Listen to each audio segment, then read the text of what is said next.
of shadow people here that will like go in corners and come out and go in between the things. There's a man here, his name is Martin. He says he has something to do. He was here from the beginning. I guess like maybe construction or something to do with the library, but his name's Martin. I don't know if it's first name, last name. He protects this library. This is where he sits. This is what I was looking for. Where's the chair? He sits here. And you have a lot of shadow people here. That's not a good thing. It's very overwhelming. This is what he tells me. This is a second place. He said there was a place before this somewhere else, and then they brought things here.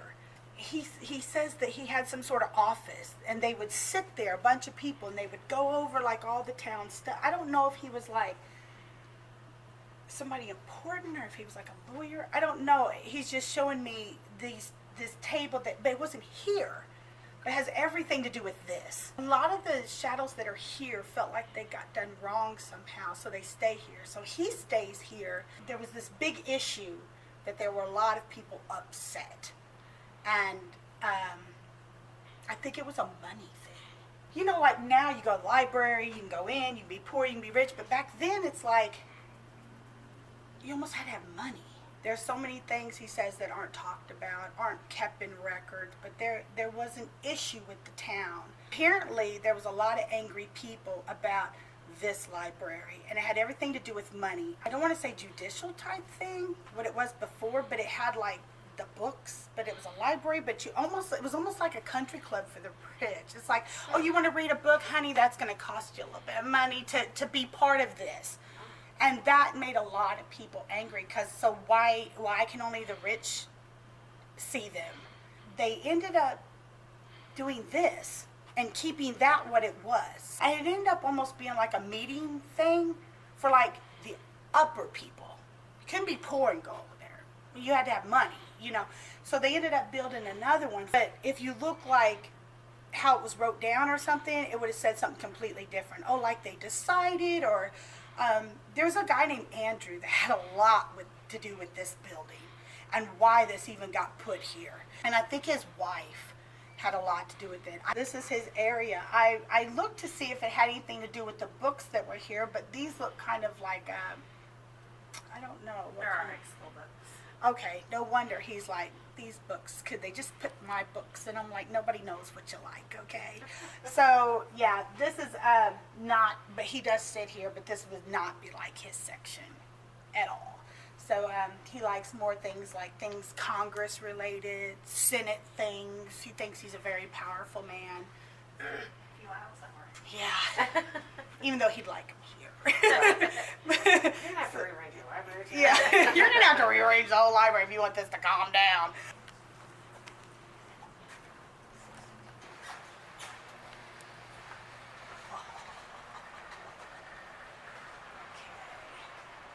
I think that's our Andrew Carnegie. That's Andrew. That built. Oh. Okay. He funded the money to build one. Andrew That's Carnegie? one of the guys that are here, the Andrew guy. Remember I said he had something to do with over there, and he had something to do with building this? Did she say Andrew Carnegie? Yeah. Like Carnegie Hall?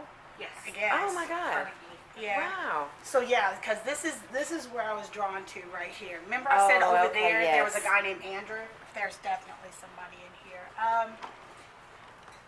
It's a male. It's a male. He stays probably in that back area. I don't know whose offices these are, but he only comes in here when like she's in here and nobody else is in here. He won't come in here if there's other people over there. He actually goes all throughout the whole library. He just doesn't stay here. He says he's got things hidden that some have been found, some haven't, but there's other things hidden here that belong to him.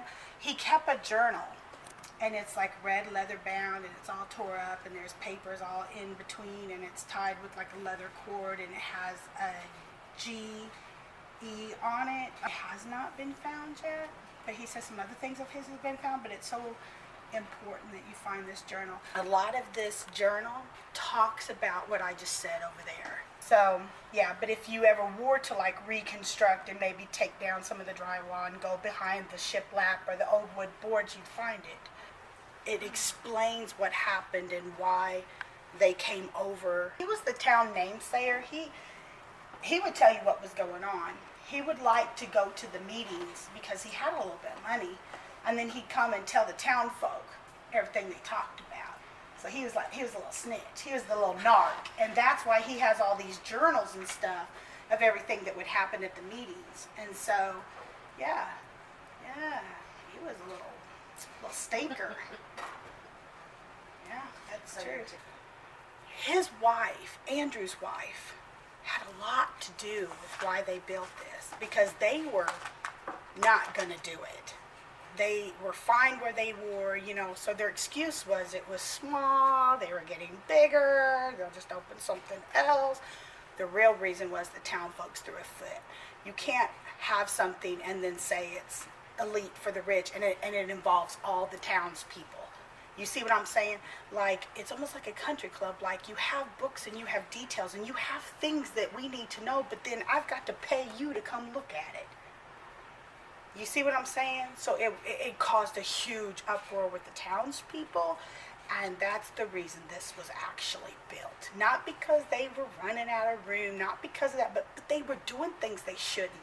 They were using this place as an elite get-together to talk about things about the town, like meetings without the townsfolk, because if you didn't have money, you couldn't hear these meetings. Do you see what I'm saying? They wanted to run this town their way without the townsfolk having any say. They were like, okay, let's give the townspeople a place to go and read things and figure out what, and we could still keep this over here elite and quiet and private, but now we'll make them think that they're getting information too and don't have to pay. The shadow people are probably your biggest problem. And I would say it's town folk that are mad that the truth about a lot of things never came out. And they're mad because they're still to this day not the books from the other place. And see, I don't know if the other place is still there, and I don't even know if you know what I'm talking about, but there's another building, and but there's still things that are not here. So the town folk are still upset because they feel like that the people are still not getting the knowledge that they deserve. And so what they're going to do is they just stay around. They just stay around and they try to make their presence known, but they're not evil. They're not poltergeists. They're nothing that can harm you, or they would have already, you know, but they definitely are upset, and they're not going to go away until that knowledge is brought to the public eye and everybody can see what's going on, because there's a lot of secrets still from that time. All it really is the anger they have built up have created the dark energy. It's not anger towards, like, they actually are trying to help the library. They want this stuff here. And they think by being here, people get it. But you'll see shadows, and you'll see things whip by your face, and you'll see things go across your door, and you'll see things by bathrooms, and you'll swear you're alone, and you'll hear something, because they are here, but they're not here for bad reasons. They're just here because of that. Until they feel like everything is public knowledge, they're not going anywhere. Andrew, he might be here every once in a while. But his wife tells me he's a very important businessman and he's got thousands of ventures. So he hangs out just where he may. She stays here a lot. I think that she's memorialized here somehow, and she likes to say, the reason she likes this place is it was her idea. It was her idea. Makes sense, yeah. So she looks at this as her building. Right. And plus she feels like she's memorialized here. Like, people understand that she's a part of this building, and she likes that because that makes her feel important and elite. What was his life name again? I don't know, but it started with like an M, because she has on this shawl and it has a big embroidered M on it.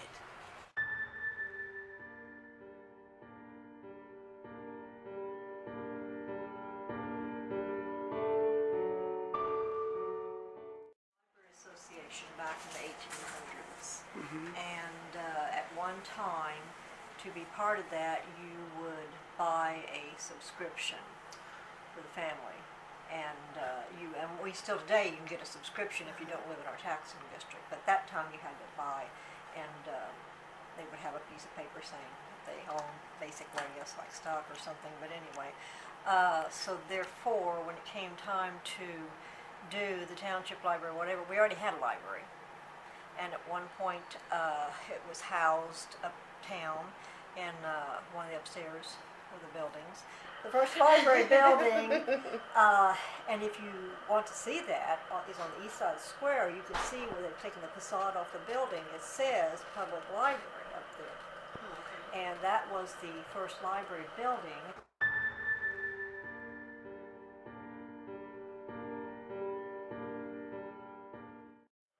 Then they were outgrowing that, of course, and so in 1905 this building was built, and it was built using some of Andrew Carnegie's money. She just verified what T was saying upstairs was what the situation was with this library. It was privately held for a while, the library. If you bought The into subscription, yeah, yes. the subscription you could do, yes. Before it became where it was open to the public. Open to the Right, public. right. Yeah, that's what she was Okay. talking about upstairs. Okay. Thank you so Well, you're much. welcome.